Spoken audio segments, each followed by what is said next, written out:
is actually a topic that I got from a subscriber. Thank you for giving me that question, which was how to avoid pain or deal with pain while you are lifting heavier for a deadlift.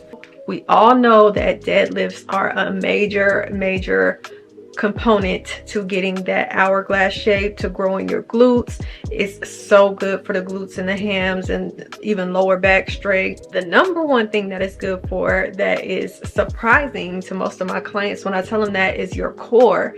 Like anytime somebody says they want to work on their stomach and get their stomach smaller, I'm like, deadlift. Do you know I signed myself up? I was attending a workshop that week which the focus was deadlift and back pain, hosted by 2 physical therapists. I was like, girl, I gotta meet you. Who are you?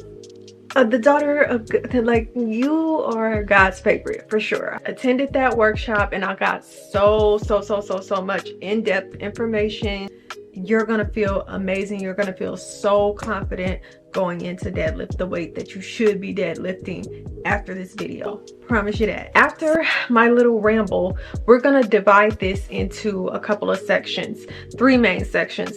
And it's going to go in order of the workshop. So the first thing that we talked about was going to be how to even know if you're injured. Okay, because you might be feeling a certain kind of discomfort that might not even be injury. And there are 5 signs to know that you have an injury, which is going to be inflammation, swelling.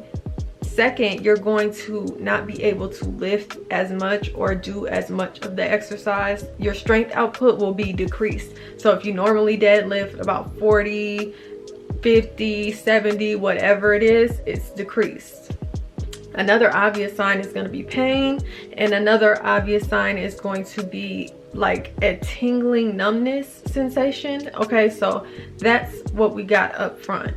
It was like, okay, diagnose and even see if it is injury, because one thing that will also happen is it could just be your form is off, or you have other areas in muscle imbalances that kind of create discomfort or make it so that you can't go as low. You don't have that much of a range of motion in your hips, but that does not mean you're injured. Okay, so, and this is also good for injury prevention, so I think it's a win with this. Okay, so the next thing we did, we got into soft tissue work. The point of the soft tissue work is to mobilize. So it's like getting those, when you get a deep tissue massage and you have those knots, it's supposed to help kind of loosen those knots up and lengthen the muscle. Super important first step is going to be doing 5 air squats and 5 hip hinges. This way you'll be able to tailor your program to you, because everything might not address your problem, but if you keep checking in after every exercise, you'll be able to see like, okay, this is helping me loosen up here. I don't feel that good after this one, or I feel exactly the same. That way you know what to take and add to your program. Yes? Yes. Okay, now soft tissue exercise number 1. You're going to grab a lacrosse ball and place it either to the left or right side of your spine. You're going to move around a little bit to see in what area, just roll around and see where it feels tender, where you feel a little bit of pain, and you're going to then keep the ball in that area. You're then going to have one leg out and then pump the same side that the ball is on. Have that leg up and pump it towards your chest and then extend it out. And you're going to do that about 3 to 5 times and just keep rolling around, just keep moving the ball around, finding tender points, and then repeating that motion. Okay, and for soft tissue number 2, it's going to be the same process. You're going to place that lacrosse ball in the glute area, reach around, try to find tender spots, and then pump the knee towards the chest 3 to 5 times. Yes, these are going to be painful. This was the most painful exercise out of everything. So if you want to know, should it hurt? Yes, it should. And just keep going.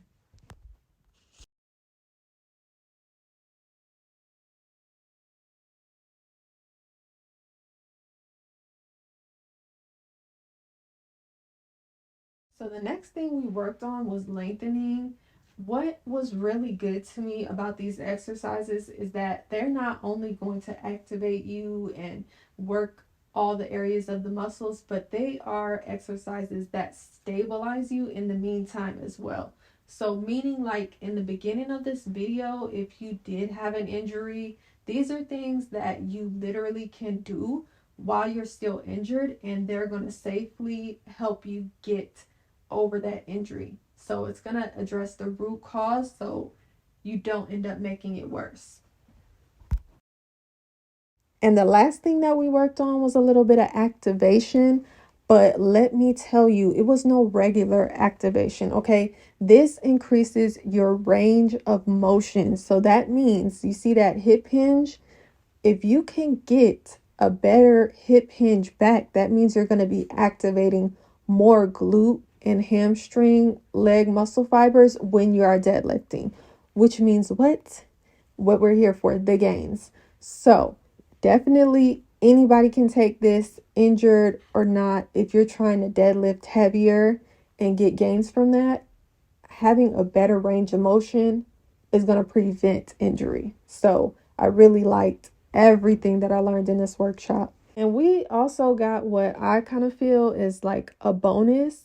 They did a in-depth form correction for deadlifting. And this is not your normal form stuff, okay? I love form correction. I used to do ballet, so them like they don't play. But I learned so much just from that little portion. I'm going to do a separate video on deadlifting head to toe, literally so in depth. So look out for that one on the next video. I hope this helped you in the meantime, and thanks for watching.